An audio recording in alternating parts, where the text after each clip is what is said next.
गया, सबसे पहले मेरे दिमाग में क्या आएगा, मैं कहाँ पे जाऊँ, अफी सेंटर में जाऊँ।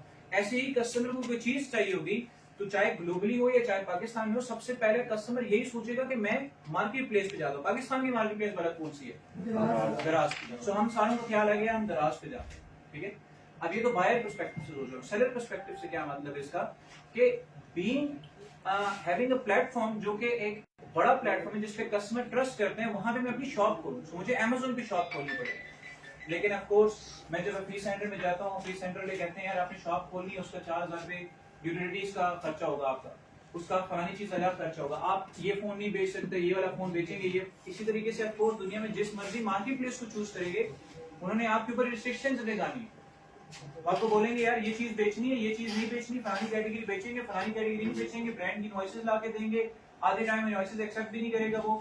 सो मसले हैं, बहुत सारे प्रॉब्लम्स हैं जिसकी वजह से आप कहते हैं यार क्यों इतनी रिस्ट्रिक्शंस मेरे ऊपर लगा रहे हैं। ऑफ कोर्स प्लेटफॉर्म के पास मिलियंस ऑफ सेलर्स हैं, they have to maintain that reputation, उसके लिए उन्हें सख्तियां करनी पड़ती हैं, इश्यूज आप लोगों के लिए क्रिएट करना पड़ता है। तो फिर चूज क्यों करना है थर्ड पार्टी मार्केटप्लेस को? बेहतर नहीं है कि मैं किसी और प्लेटफॉर्म पे चला जाऊं? चूज इस वजह से करना है कि भाई उनके पास मिलियंस ऑफ कस्टमर्स ऑलरेडी हैं, सो मुझे इतनी एफर्ट नहीं करनी पड़ती कस्टमर को लाने के लिए।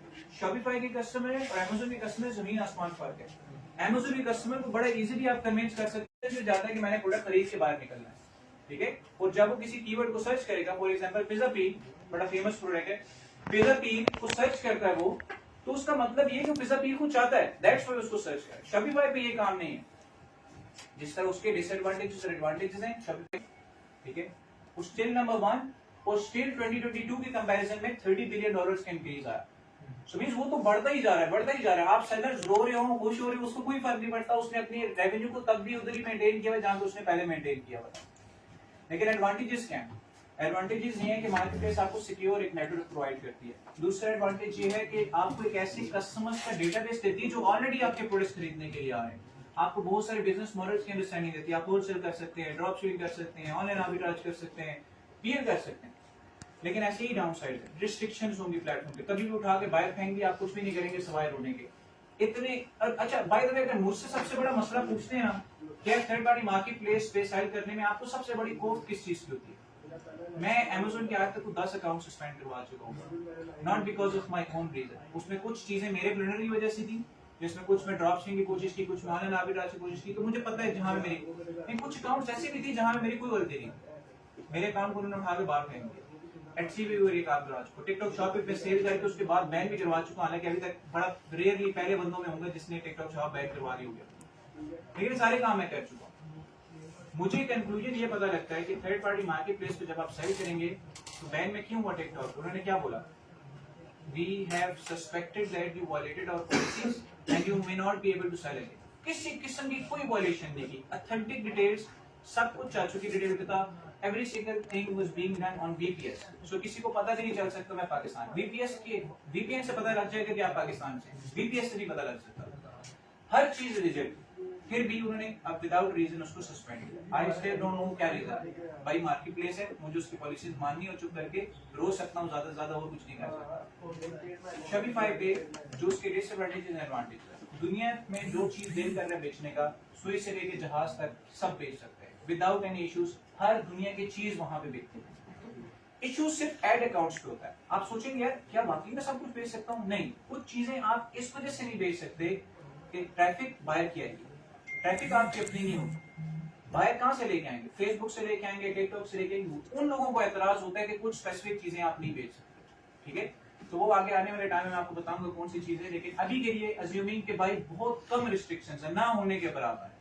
खास तौर पे जब आप वर्डप्रेस पे सेल करें फिर तो है ही नहीं ना रिस्ट्रिक्शंस। शॉपिफाई पे फिर भी थोड़ा बहुत, चूंकि प्लेटफॉर्म है उसने सिक्योर रखना है चीजों को, तो थोड़ा बहुत फिर भी रिस्ट्रिक्शंस लगाएगा आपके। सबसे बड़ी आजादी, मेरी शॉप कोई भी बताए बगैर मुझे बंद नहीं कर सकता कि भाई उठा के मुंह उठा के बात करें, unless until I violate the law. मैंने कोई ऐसा काम किया जो बहुत बड़े स्वेयर लेवल के ऊपर जाता है, फिर हो सकता है मेरी शॉप सस्पेंड करे, छोटे छोटे मसलों के ऊपर नहीं होगी कभी। फिर अगेन एक फ्लॉ भी है, मैं राइट अवे बड़े से बड़े फ्लॉज और बड़े से बड़े एडवांटेजेस की बात कर रहा हूं। शॉपिफाई का कस्टमर जो होता है वो आपके स्टोर पे सोच के नहीं आता कि इस बंदे के स्टोर पे जाके मैंने एक प्रोडक्ट खरीदना है। समझ रहे हैं इस चीज को? उसको आप कन्विंस करते हैं कि भाई तुम वैसे यार मीम्स देख रहे हो, फलानी चीज देख रहे हो, आओ मेरे स्टोर पे जरा ये प्रोडक्ट देखो बड़ा अच्छा, और वो फिर आता है आपके स्टोर पे। अगर आप उसको कन्विंस कर पाते हैं उस यूजीसी कंटेंट के साथ या अपने प्रोडक्ट के साथ तो आपका प्रोडक्ट बाय कर लेता, अदरवाइज वो नहीं करता। एडवांटेज भी है वो डिसएडवांटेज भी है। एडवांटेज ये है कैसे कितने लोग हैं आपके जिनको आप कन्विंस कर सकते हैं। आपके ख्याल से फेसबुक, टिकटॉक, गूगल की कलेक्टिव कंबाइंड ऑडियंस कितनी होगी, तो गैस कर सकता है?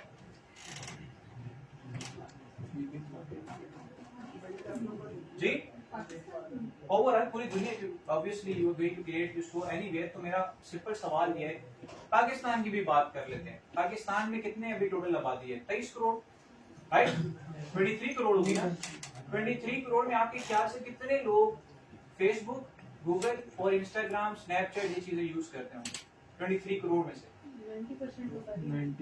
90% तो कर ही रहे होंगे, 80% तो कर ही रहे होंगे। तो मतलब आपके पास सिर्फ पाकिस्तान के अंदर भी, ओनली इन पाकिस्तान भी कम से कम 18-19 लोगों की ऑडियंस है, ठीक है? ऐसी बात है, लेकिन वो आपके कस्टमर्स नहीं है। याद रहे वो आपके कस्टमर्स नहीं, वो बंदे रैंडम फेसबुक एक्सप्लोर कर रहे हैं, गूगल एक्सप्लोर, लेकिन क्या आप उन्हें अपना कस्टमर बना सकते हैं? सवाल ये। तो depends on what product you are selling, ठीक है? हर बंदे के अपने अपने इंटरेस्ट है। फॉर एग्जांपल मैं अपनी गाड़ी के लिए कुछ चीज देख रहा हूं, तो आजकल इतना एडवांस हो गया प्लेटफॉर्म कि मैं सिर्फ सोचूंगा भी ना तो पता नहीं मुझे ऐड नजर आना शुरू हो जाएगा। मुझे ये समझ नहीं आती, कुछ चिप लगी हुई है, वो याद होगा कोरोना की वैक्सीन चाहे हो सकता है उसमें चिप लगती हो, लेकिन आपको राइट अवे पता लग जाता है कि भाई ये प्रोडक्ट्स हैं जो कि मार्केट के अंदर बहुत अच्छे सेल होते हैं। जिस तरह मुझे एक रैंडम ऐड नजर आया शूज का, आई थॉट यार शूज खरीदता हूँ यार, तो एक रैंडम ही मुझे ऐड नजर आया। अब उस ऐड को मैंने क्लिक कर लिया गलती से, पिछले कोई एक हफ्ते से मुझे 10,000 ऐड नजर आ गए होंगे शूज के, ठीक है?